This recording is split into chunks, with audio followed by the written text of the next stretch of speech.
Radhe Radhe everyone, आप सभी का हमारे चैनल में बहुत बहुत स्वागत है।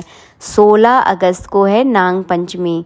तो सावन का इस दिन सोमवार भी है, तो ये विशेष संयोग है कि इस दिन सोमवार भी है और नाग पंचमी भी है। तो मैं आपको यही सलाह दूंगी कि इस सोमवार के दिन और नाग पंचमी के दिन आप मंदिर में जाके नाग देवता की पूजा करें, क्योंकि देखिए जिस जगह जो विराजमान होता है ना, उसकी प्रधानता वहाँ पर बहुत ज़्यादा होती है। तो चलिए हम चलते हैं मंदिर हमारे घर से बहुत ज़्यादा दूर नहीं है, लेकिन रास्ते थोड़े से ऊबड़ खाबड़ हैं। चलिए आपको लेकर चलते हैं खेतों से बीच के से निकलते हुए, और यहाँ पक्का है कि यहाँ पे एक ना एक नाग देवता तो पक्के में विराजमान होंगे। लेकिन हम मंदिर में जाकर पूजा करेंगे, क्योंकि जहाँ पर शिवलिंग होते हैं वहाँ पर नाग देवता ज़रूर विराजमान होते हैं।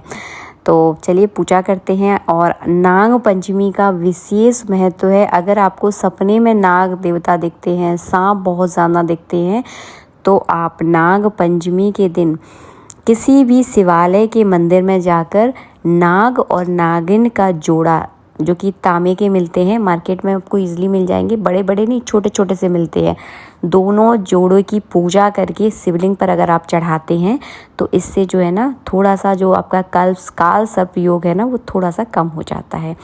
तो जब आप मंदिर में जाए ना, तो सबसे पहले क्या करना है आपको, गणेश जी, माता पार्वती, शिवलिंग, नंदी, पूरा परिवार अगर विराजमान है तो पूरे परिवार की पूजा करें। अगर शिवलिंग ही अकेले हैं तो उनकी पूजा करें। उसके बाद में जो है ना आपको सर्प की पूजा करना है।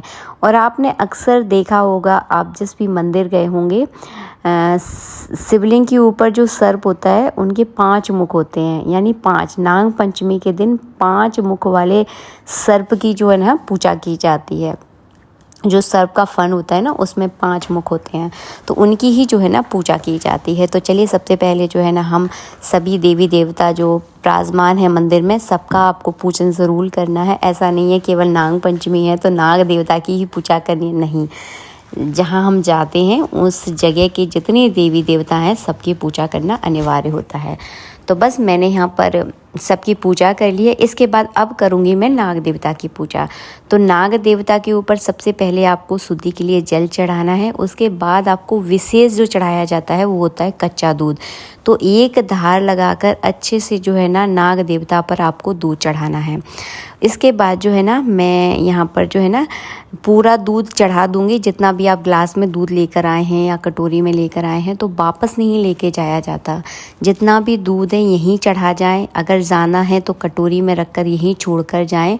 जो सर्प का जो झूठा दूध होता है ना, वो घर पे नहीं लेकर जाना है। इस बात का विशेष ध्यान रखिएगा। इसके बाद मैंने सर्प देवता यानी नाग देवता पर जो है ना कलावा चढ़ा दिया है। चंदन, कुमकुम और चावल से मैं उन पर तिलक कर दूंगी, फूल चढ़ा दूंगी। इसके बाद जो है ना मैं उनके सामने जलाऊंगी दीपक। और हमारे यहाँ पे एक शगुन होता है पंचमी के दिन, यानी नाग पंचमी के दिन हमारे यहाँ हम लोग रोटी नहीं बनाते हैं, मतलब तवा रखा ही नहीं जाता। शायद आप लोगों के यहाँ पे भी ऐसा होता हो। हम लोग आज के दिन जो है ना खीर, मालपुए बनते हैं, कुछ लोगों के यहाँ जलेबी बनती हैं, कुछ लोगों के यहाँ मतलब जो मीठे पुए जिन्हें गुलगुले कहते हैं वो बनते हैं। मतलब कुल मिला के आज के दिन रोटी नहीं बनाई जाती। तवा रखना बहुत अशुभ माना जाता है, तो तवा हम लोग आज के दिन नहीं रखते हैं। और बेलन के बराबर जितना अन्न आता है उतना जो है ना माँ खाती है। तो जैसे कि मेरा एक बेटा है ना, तो मैं एक बेलने को तौलूँगी और उसी के बराबर का अनाज जो है ना आज मैं खाऊँगी। तो हमारे यहाँ ऐसा रिवाज है। आपके यहाँ ऐसा क्या होता है मुझे बताइएगा ज़रूर। ये हमारे रीति रिवाज हैं जिन्हें हम पीढ़ी दर पीढ़ी जो है ना फॉलो करते हैं। मैंने यहाँ पे आरती की। आरती करने के बाद एक कटोरी में मैंने यहाँ पे दूध भी रख दिया है। नाग देवता के लिए दूध ज़रूर रख कर आएँ। कटोरी नहीं रखना चाहते तो दोना लेकर जाएं, उसमें दूध ज़रूर रखें। तो इस तरह से जो है ना नाग देवता की पूजा की जाती है। आशा करती हूँ वीडियो आपको अच्छा लगा होगा। मैंने बहुत सरल तरीके से आपको समझाया है कि नाग पंचमी पर जो है ना किस तरह से आपको पूजा करनी है। वीडियो अच्छा लगा हो तो प्लीज़ लाइक कीजिएगा। राधे राधे, जय श्री राधे।